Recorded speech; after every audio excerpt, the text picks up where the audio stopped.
On Sunday, China fishing vessel abandons a sinking Filipino boat after colliding against it. This is SpeakUP. Stay tuned for more details and headlines. This is the weekly trending news in the Philippines. Number 1.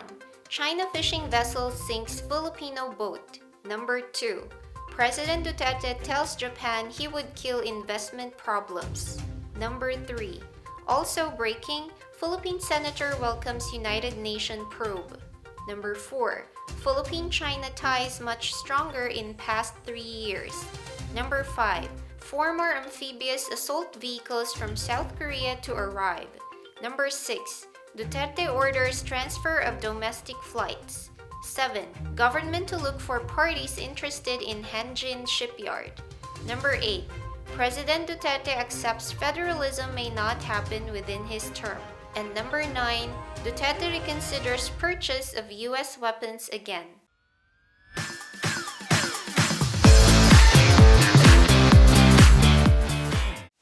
First headline. China fishing vessel immediately abandoned a sinking Filipino boat after a collision in the West Philippine Sea early this week. It happened on the evening of June 9, Sunday. The Defense Secretary said that the Filipino vessel was anchored at the time when it was hit by the Chinese fishing vessel. They called for a formal investigation on the incident and for diplomatic steps to be taken to prevent a repeat of such event. This incident, which was said not to be an accident, can result to filing a diplomatic complaint against China. For the second headline, President Rodrigo Duterte on Wednesday told Japanese businessman that he would kill problems in investing in the Philippines as he promised his term will be corruption-free. Japanese businessmen's concerns will be addressed within 24 hours, Duterte told an investor forum in Tokyo on his third official visit to the country. The president said he was hoping for a more vibrant market in Japan for Philippine mangoes, bananas, and pineapples. The Philippine delegation to Japan is expected to bring home over 300 billion pesos in investments, which would generate 80,000 jobs. Details on the third headline. A Philippine senator on Monday said he welcomes the United Nations experts' probe into the human rights violations in the Philippines as long as they respect the Philippine government's policies. The presidential spokesperson said on Monday that a probe may no longer be necessary since the UN experts have seemingly concluded that there are indeed human rights violations in relation to the Duterte administration's drug war. The fourth headline. The China-Philippines strategic coordination on bilateral and international affairs has been greatly reinforced in the past 3 years, a ranking official of the Chinese embassy in Manila said on Monday as the two states celebration 18th Friendship Day. President Rodrigo Duterte and President Xi Jinping have already met for 7 times, with more than 20 agreements signed during Xi Jinping's visit in the Philippines last year. It was said that China is now the Philippines' top trading partner, the largest source of imports, and the 4th largest export market, and ties could grow stronger in the coming years. Next.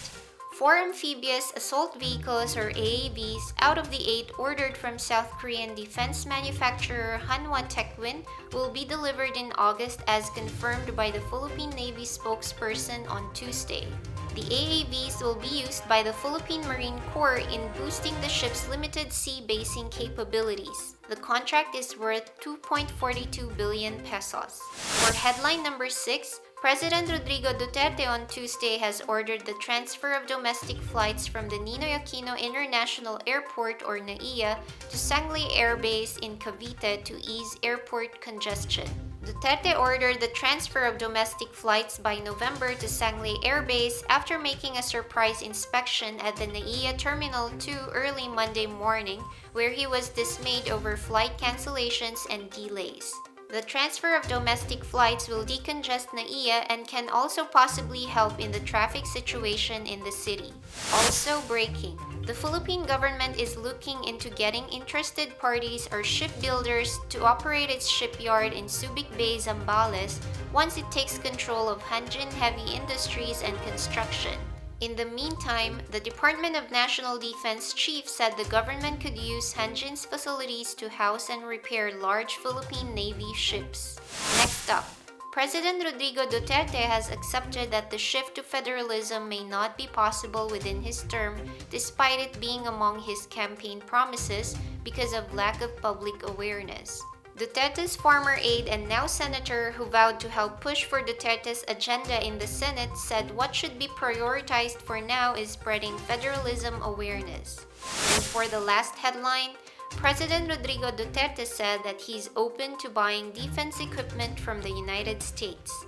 In a television interview in Davao City on Saturday, the president said he would reconsider and buy certain types of U.S. military hardware because of a new policy of the United States and his fondness for U.S. President Donald Trump. The Defense Department welcomed the president's announcement as they think there would be a wider choice of weapons for the modernization program of the armed forces of the Philippines. That is the weekly trending news for today. Thank you for watching and have a good day.